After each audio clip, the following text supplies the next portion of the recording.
Hello বন্ধুরা, তোমরা সবাই কেমন আছো? আশা করি খুব ভালো আছো। আমিও খুব ভালো আছি। আজকে আমি এরকম সাইজের আলু সব কেটে নিয়েছি। আমি আলুর দম করব। আমি কিভাবে করব চলো তোমাদের দেখাই। আমি কড়াইতে তেলটা দিয়ে দিয়েছি। আমি ওই তেলের মধ্যে একটু সামান্য একটু হলুদ দিয়ে দেবো।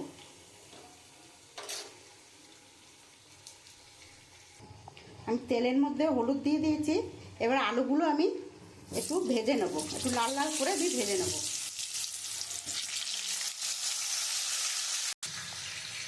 দেখো বন্ধুরা, আমি আলুর দমের মশলাটা তোমাদের দেখিয়ে দিচ্ছি। আমি প্রথমে নুন নিয়ে নিয়েছি। এটা চাল মগজ, হলুদ, ধনের গুঁড়ো, জিরের গুঁড়ো, লঙ্কার গুঁড়ো, আর এখানে তেজপাতা, জিরে, শুকনো লঙ্কা, আর এই যে গোটা মশলা। আর এখানে আমি আদা আর টমেটো আমি এটা পেস্ট করে নেব।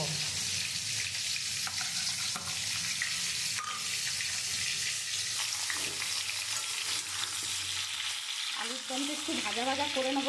হয়ে এসছে, আর একটু লাল লাল করে ভাজবো।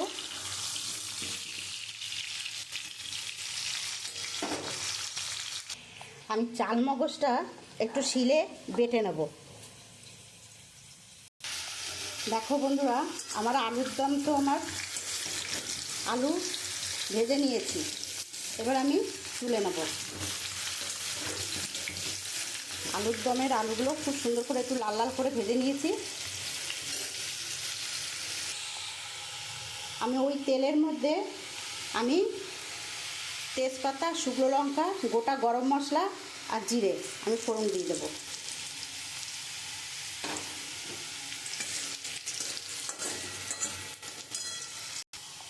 আমি ওই তেলের মধ্যে আদা আর টমেটো পেস্ট করে রেখেছি, আমি সেটা দিয়ে দেবো।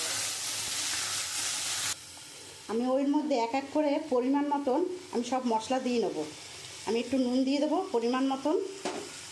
আমি একটু হলুদের গুঁড়ো দিয়ে দেবো পরিমাণ মতন। আমি লঙ্কার গুঁড়ো দিয়ে দেবো পরিমাণ মতন। আমি একটু জিরের গুঁড়ো দিয়ে দেবো পরিমাণ মতন। আমি ধনের গুঁড়ো দিয়ে দেবো পরিমাণ মতন। আমি এবারে মশলাটা দিয়ে খুব সুন্দর করে কষিয়ে নেব। তেল ছেড়ে দিয়েছে, মশলাটা দিতে আমি খুব সুন্দর করে কষিয়ে নিয়েছি। এবারে আমি চাল মগজটা দিয়ে দেবো। আমি চাল মগজ যে বেটে রেখেছি আমি এটা দিয়ে দেবো।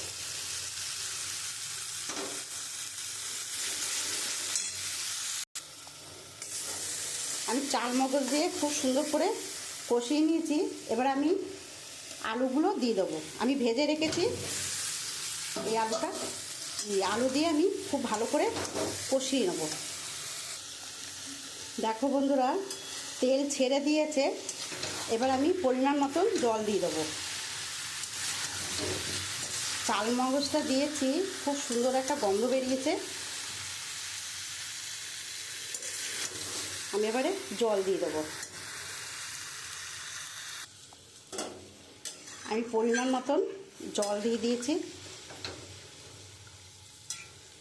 এবার আমি একটু চাপা ঢাকা দেবো।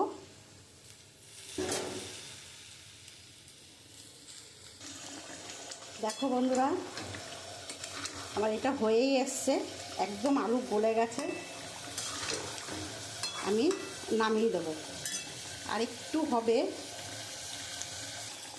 আমার এটা হয়ে গেছে, আমি এবারে নামিয়ে দেবো। নামানোর আগে আমি একটু ঘি দিয়ে দেবো উপর থেকে।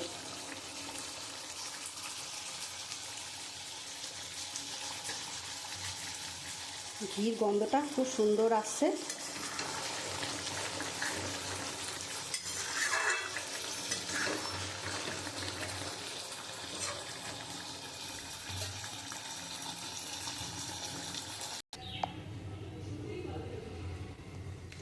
দেখো বন্ধুরা, আমার কাশ্মীরি আলুর দম হয়ে গেছে।